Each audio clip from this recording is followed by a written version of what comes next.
came around here to tell you what's really going on inside the Washington State prison system. Today, I'm identifying more obstacles to prison reform, because anyone serious about fixing the broken prison system must address everything that is stopping our prison systems from being improved. If we do not address every obstacle in the prison system, we'll never get fixed. During previous segments of mine, I've given examples of how the prison guards and officials have corrupted the prison system. And I will give more examples in the coming weeks. I have even identified at least one corrupt federal court judge who seems to be covering up for corrupt prison officials. Now, today, I want everyone to know about a class of prisoners who stand in the way of prison reform, because we must find a way to neutralize and get past their disruptive machinations as well.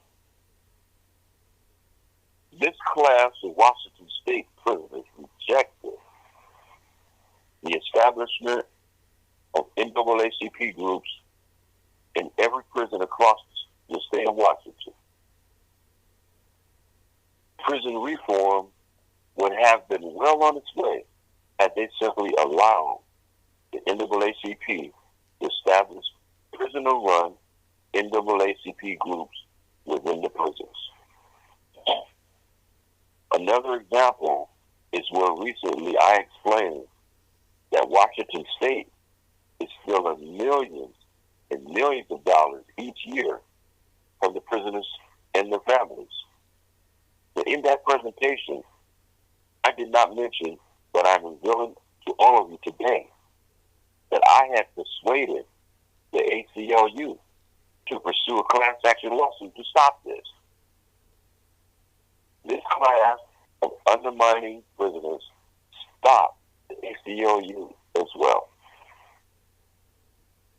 Now, in my opening presentation on prison reform several months ago, I described a system that must be established in order to fix these broken prisons.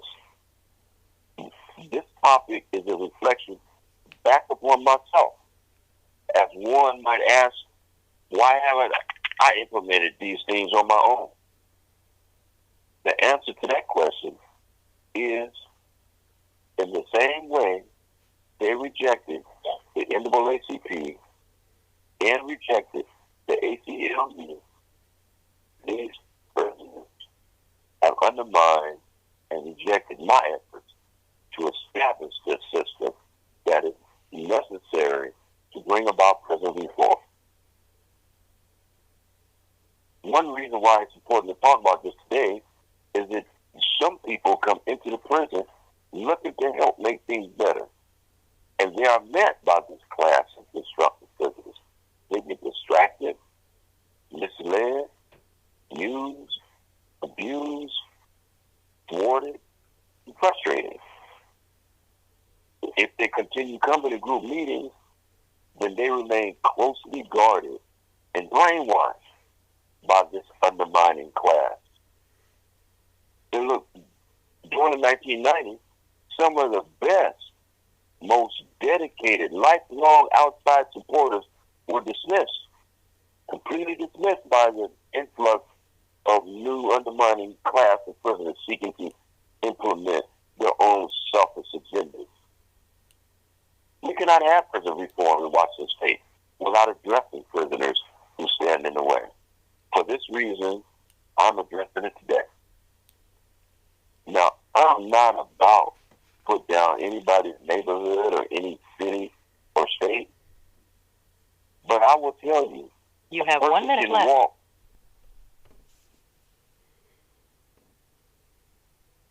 Now, I am not about to put down anybody's neighborhood or anybody's city or state, but I will say, the person can talk to children on the streets of Seattle and Tacoma, and 6-year-old children will tell you, I want to be a pimp.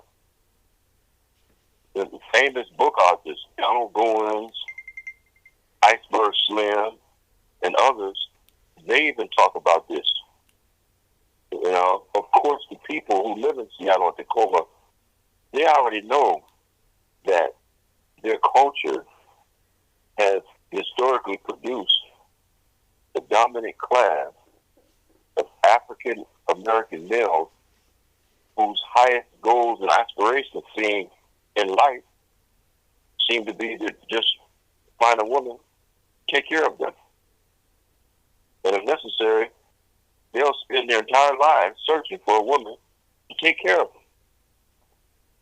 It is important to address this today because this dominant class of African American males, they come into the prisons to destroy and desecrate our prison social groups, the prison programs, and all other resources just so they can find a woman to take care of them. The prison social groups are played out inside rooms that have been designated for prisoners to meet and talk amongst each other about our common issues. We did not always have these rooms. In fact, there was a time when prisoners were not even allowed to talk at all, anywhere inside prisons. And if prisoners were caught talking, we were severely punished. It took a lot of fighting during the civil rights movement before we were finally able to sit and talk amongst each other inside these designated rooms. During the 1960s and 1970s, the Stokely Carmichaels, the Eldridge Cleavers, and others, these trailblazers, they lost blood, sweat, tears. Many of them died fighting to make things better in prison.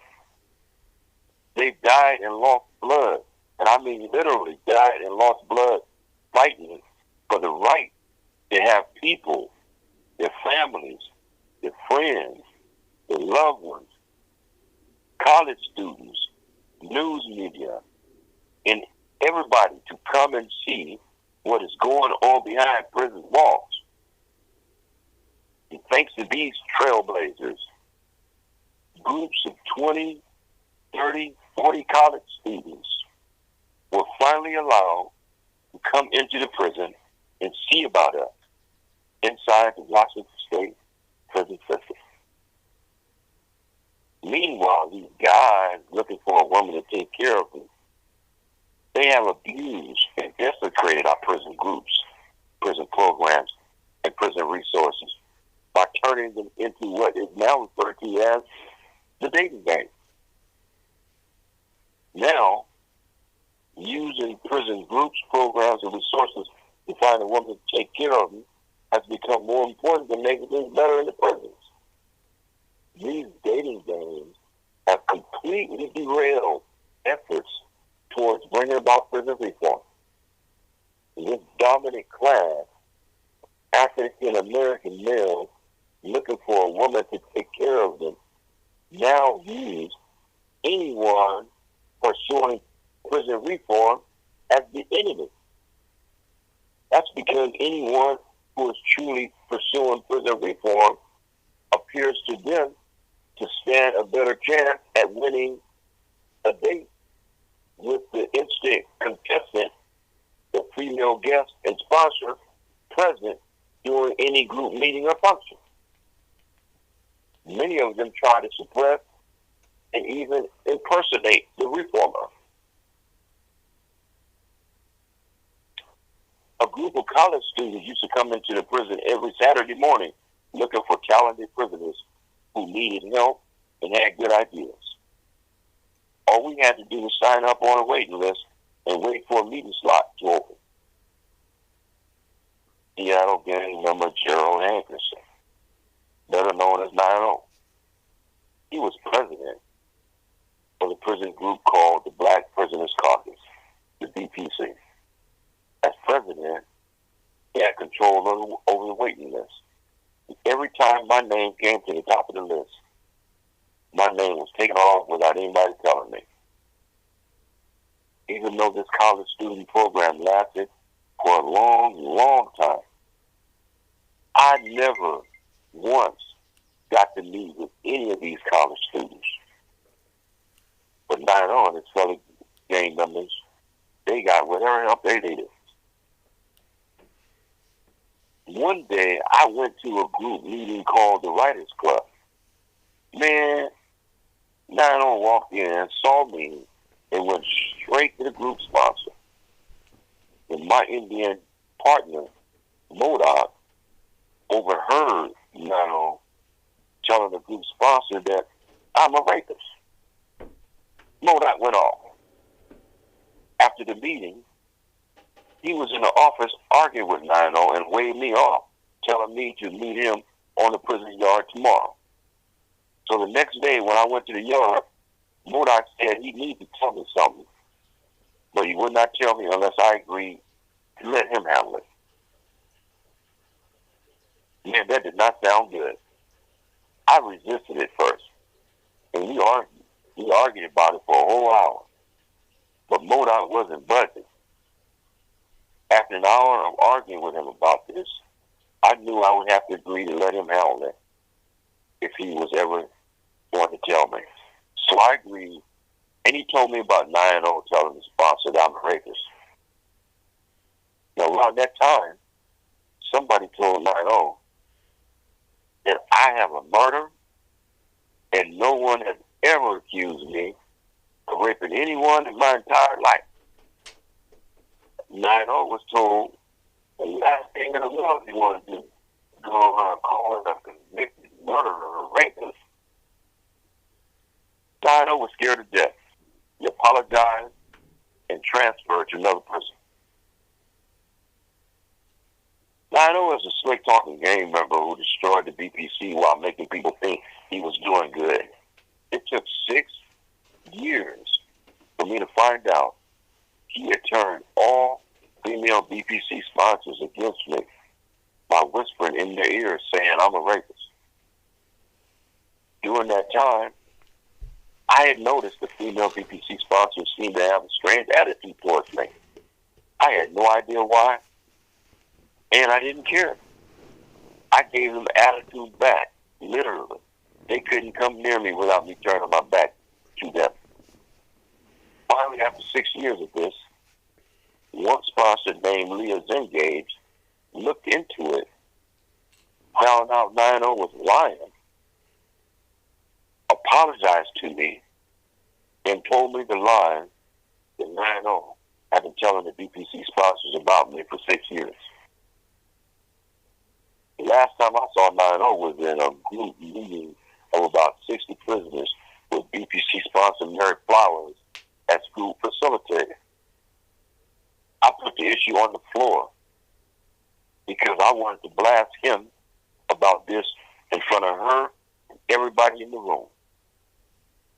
By the way, Mary Flowers, she turned out to be a really sweet, hard-working woman dedicated to her work. 9-0 again apologized, this time in front of everybody, and said it would never happen again. But he didn't say he would make sure I get all of the help that he and his homeboys had kept me from getting all these years. Around this time, I think it was a little before this actually, a Los Angeles attorney named Leon Jenkins, working as director of the Western Region of the NAACP Prison Project, came to the Monroe Reformatory and announced the NAACP Prison Project had decided to create NAACP groups in all of the prisons in Washington State.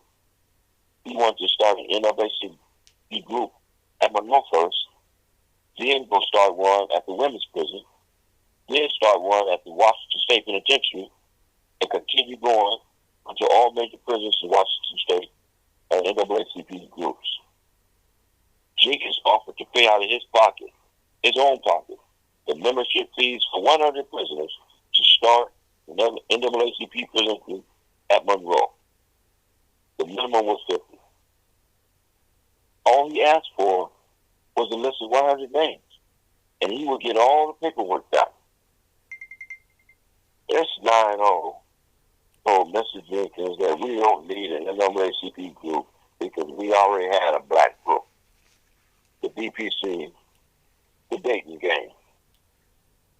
But Mr. Jenkins, we needed to hear this from a consensus of the brothers. Prisoner Henry Grisby, who was president of the Monroe's Lifers Group, he didn't weigh in until later. Mr. Jenkins left and came back every 2 months. He seemed at the same drama each time. By the third meeting, Rhino had got transferred to another prison, and a guy called Rhino became the president of the DPC. That's when Rhino, Grisby, and the rest of the brothers followed their lead. Ran Mr. Jenkins off. They refused to give Mr. Jenkins any names and told him we already have a black group, the DPC, the Dayton Gang. I tried my best to stop this madness. At Mr. Jenkins' third and final meeting, myself and this brother named Brother Issa, which is Richard Spruell, we were the only ones trying to get this NAACP group established. Meanwhile, prisoner Stephen Dozier, who ended up being the first Washington State prisoner with a life sentence to get clemency, he demanded that Mr. Jenkins look into his criminal conviction in order to prove if he really cares about us. So Mr. Jenkins finally broke down and told Dozier to go ahead and send him the court transcripts. After that, Mr. Jenkins left and never came back. He put word out that Washington State prisoners are retarded and unfit for NAACP national exposure. Prison NAACP groups have executive committees, newsletter committees, membership committees, radio broadcast committees, press and publicity committees, community coordinations committees, finance and economic development committees, communications committees, information and resource committees, health and human services committees, legal redress committees, and political action committees.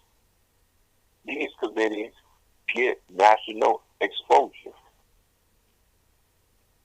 So if we had allowed NAACP prison groups in Washington State, we would have brought the national spotlight and exposed a lot of things going on within the prison system that would have positively affected all prisoners, as well as families and loved ones. Many of the atrocities committed by prison and DOC officials today wouldn't be happening if we had NAACP groups here. For instance, I'm informed that female prisoners are experiencing atrocities in their medical health care facilities. This would not even be happening if they had national exposure through their own Health and Human Services Committee of the NAACP. By running off the NAACP, these idiots changed the destiny of the Washington State prison system and hurt a lot of people both in prison and in free society. Anybody wishing to verify any of this should contact Mr. Jenkins. The address he left us in 2002 was Leon Jenkins, Prison Project Coordinator, NAACP Western Region 1,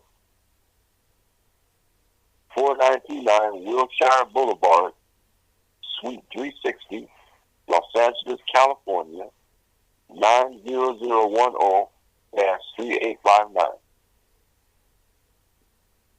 The reason why these guys wanted NAACP prison groups is because they were afraid that would interfere with their Dayton gang. This is why they said, we already have a black group. The next DPC president, called PG married the BBC sponsor. And then he later got busted with illegal cell phones and other things that are not allowed in the prison. Recently, I described how Washington State steals millions and millions and millions of dollars from prisoners and families. Some people have asked why I haven't done something to stop it myself. The answer is, I tried. But this dominant class of African Americans looking for a woman to take care of them stopped me from doing anything about it. I worked hard to get the NRA.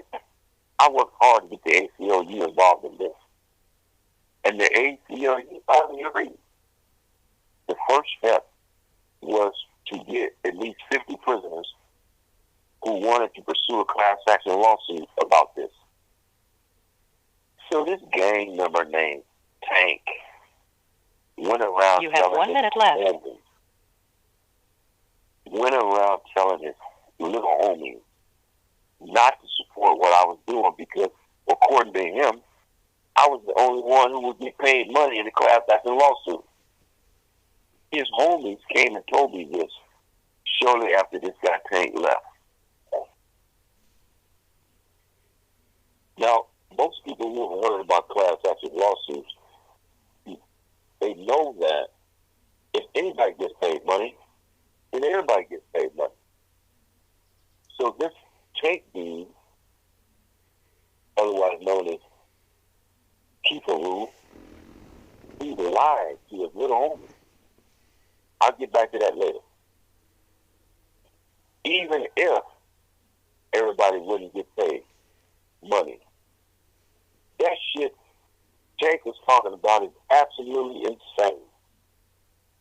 The Washington State Department of Corrections takes at least 25% to 35% of everybody's money that gets sent to them. The point of the class action lawsuit is to stop the DOC from taking everybody's money. This applies to every prisoner. So why would any prisoner not want to stop the DOC from taking his or her money? You know, while I was working on this issue, and before I found out what this guy Tank was telling his little homie gang members, I was at a BPC meeting talking about this when this dude, out the blue, told me, shut the fuck up. There were present one first-time outside guest and at least 3 outside sponsors. And they all were startled. I didn't know what this Tank's problem was.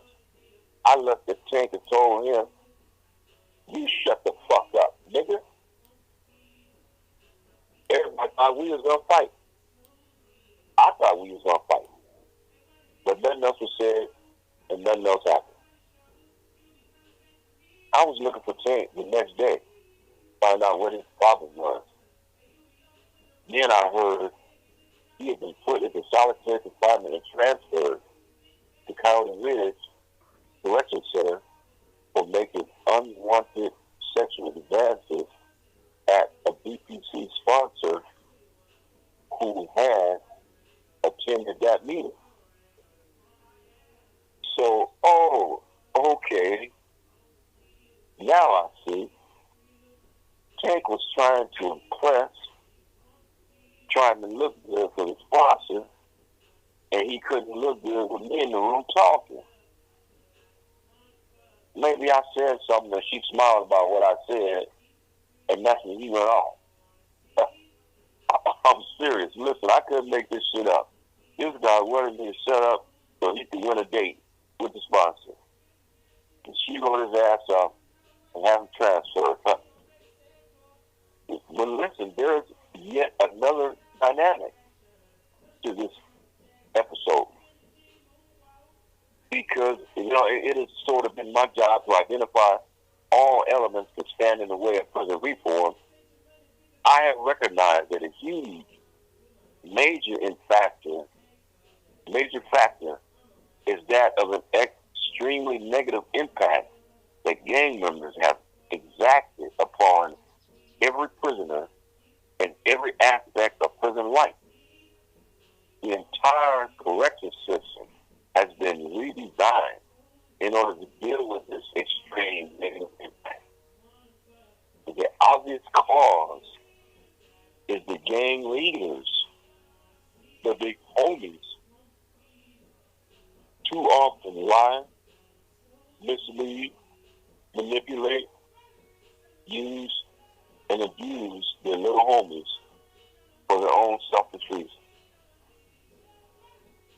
Now, you know what? I don't mind making this critique because things they have done are only kept secret from innocent and unsuspecting outside supporters who inevitably get screwed in the process.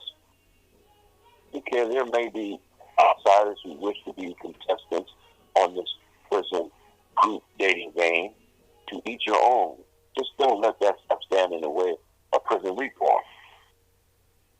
And anyone who claims to value honesty should bow down, admit to being wrong, apologize, claim he was acting stupid, but doesn't act stupid anymore, and then move on. In March of 2010, I reported to the ACLU that there were at least 50 prisoners who wanted to be a part of the class action lawsuit. So the chairwoman of the ACLU board of directors came to a BPC meeting and talked with me. She agreed that Washington State taking our money is out of line and needs to be stopped. And at the end of the meeting, as I was on my way out the door, she said to me from across the room, "Mr. Brown, you'll be hearing from me first thing next week." I nodded and continued to leave. And you know how you get that feeling about something? It's everybody's business, ain't nobody's business. I got a funny feeling about her saying that to everybody. And lo and behold, the BPC vice president called Congo slid right up under her saying, and I'm paraphrasing now, "Hey baby, I'm the BPC black president, and if you want to deal with me, you got to go through. If you want to deal with him, then you got to go through me." So she wrote to Congo, sending him stuff to give to me. He never did. I know all the details about what happened because Congo Sully came to me and told me everything about 2 months later. Congo had done everything he could to make this woman be his girlfriend. And she told him over and over, "I already have a boyfriend." She literally had to put a restraining order on him. Congo ran her off. And the DOC today is still taking our money. Of course, I can make 1,000 examples of Washington State Prison blocking prison reform. But I hope that I've already said enough so that outside potential supporters may take precautionary steps to prevent these guys from continuing.